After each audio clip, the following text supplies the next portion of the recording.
Vas-y. Merci Monsieur le Président, mes chers collègues. Je vais faire attention au timing puisqu'on a tous des agendas assez chargés. Donc je m'exprime ici comme rapporteur des crédits de l'armée de terre, donc dans le cadre du suivi de l'exécution du budget pour l'exercice 2017, sujet sur lequel j'ai travaillé avec Sereine Mauborgne, députée du Var, avec l'accompagnement de Mathieu ici présent. Déjà, je voudrais vous faire part de quelques éléments de contexte, au-delà des questions purement budgétaires, et surtout également parler des retours sur les résultats opérationnels, car on le sait bien en tant qu'élu, finalement, au-delà des éléments de budget, ce qui compte, la vraie finalité, ce sont les résultats opérationnels sur le terrain, l'atteinte des contrats opérationnels pour la protection des Français et la protection des intérêts de notre pays. Concernant le contexte, pour commencer, il a été marqué pour l'armée de terre en 2017 par plusieurs éléments extrêmement importants. D'une part, un engagement opérationnel intense en 2017. Vous connaissez tous les théâtres d'opération, que ce soit au Levant, Sentinelle, Lynx, la Centrafrique, la BSS. Donc une montée en puissance au niveau opérationnel.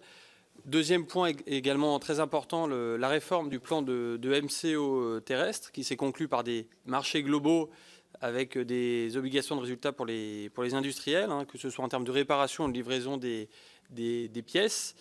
Troisièmement, l'achèvement de la manœuvre opérationnelle de recrutement décidée en 2015, puisque vous savez qu'en 2015, quand il y a eu le pacte de sécurité, il y a eu une remontée en puissance de la force opérationnelle terrestre qui s'est poursuivi et terminé, j'allais dire, en 2017, avec un passage de la force opérationnelle terrestre, donc la flotte de 66 000 hommes à 77 000 hommes. Et le CEMAT nous a souvent rappelé ici même la difficulté de cette manœuvre, alors que les armées étaient davantage habituées à des déflations ces dernières années. Et finalement, certaines opérations avaient étaient difficilement réversibles, et donc il a fallu créer des nouvelles compagnies, notamment dans les 80 régiments de l'armée de terre, et un peu serrer les rangs. Quatrièmement, l'effort de reprise de la préparation opérationnelle pour que la remontée en puissance ne soit pas seulement quantitative, mais également qualitative. Voilà, ces quatre éléments de tout contexte qui se traduisent bien entendu dans l'exécution budgétaire, puisque l'activité opérationnelle plus soutenue que prévue a nécessité des redéploiements d'autorisation d'engagement en faveur des équipements d'accompagnement et de cohérence, notamment pour remettre à niveau les stocks de munitions. Un des cas les plus emblématiques concerne notamment les canons César. Je crois qu'on en a un peu moins de 80, 77. On se posait des questions peut-être en 2015-2016 sur à quoi sert l'artillerie dans l'armée de terre. Et on a vu, notamment avec l'utilisation intensive en Irak, que ce stock de César, de canons d'artillerie qui tirent à des obus de 155 à 40 km, était hautement justifié. Et que même par une utilisation un peu intensive, on avait pu mettre en quelque sorte un peu en tension cette chaîne d'artillerie, puisque plus vous tirez des obus, plus vous usez les canons. Et donc il a fallu redéployer des autorisations d'engagement pour qu'on maintienne la chaîne opérationnelle fonctionnelle. Et je ne vous parle pas également du genre prématuré d'autres équipements en OPEX qui s'est également traduite par un besoin accru de crédit d'entretien programmé du matériel. Mais voilà, les mouvements réglementaires de crédit ont permis de couvrir ces besoins au fil de l'exécution budgétaire de 2017. Donc voilà pour le contexte et ce redéploiement budgétaire. Concernant les résultats opérationnels qui, comme je le disais en introduction, sont quand même la finalité de notre budget, qui n'est qu'un moyen finalement, notamment pour l'armée de terre qui est, des fois je le dis, l'armée du sang versé. C'est l'armée qui subit le plus de pertes au combat. Donc voilà, par rapport aux moyens alloués à l'armée de terre, est-ce que les résultats finalement sont à la hauteur? Est-ce que la gestion a-t-elle été efficace? Est-ce que les objectifs fixés au PLF ont été atteints? Donc pour répondre à cette question, on peut s'appuyer sur plusieurs indicateurs. L'armée de terre a-t-elle été capable de remplir son contrat opérationnel pour une intervention de coercition majeure, c'est-à-dire déployer une force de 15 000 hommes et son équipement complet? On peut répondre à cette question en disant oui, à 85%. Ce taux avait subi une chute du fait de l'opération Sentinelle qui était descendue à 70%. Il est inférieur aux prévisions initiales pour 2017 qui étaient de 90%. signe du caractère un peu encore progressif de la préparation opérationnelle.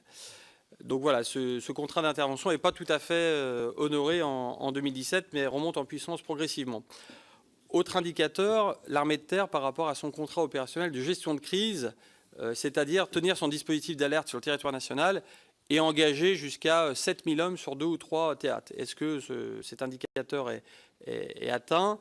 Sur ce plan, l'armée de terre est disponible et opérationnelle à 100% en 2017, contre 90% en 2016.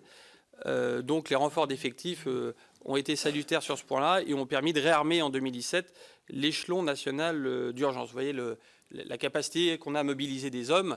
Par exemple, il y a quelques semaines, j'étais en Centrafrique. Vous avez sur place un élément de soutien national avec 150 hommes et des équipements qui sont prépositionnés, qui doivent être armés rapidement. Et tout ça est opérationnel grâce à la capacité à mobiliser rapidement des compagnies si toutefois la situation le nécessitait. Enfin, troisième et dernier indicateur, la préparation opérationnelle. Et je vous le disais, cette préparation opérationnelle a un peu malheureusement servi de variable d'ajustement du fait de l'opération Sentinelle. Quand on est davantage sur le terrain, malheureusement, on peut moins s'entraîner.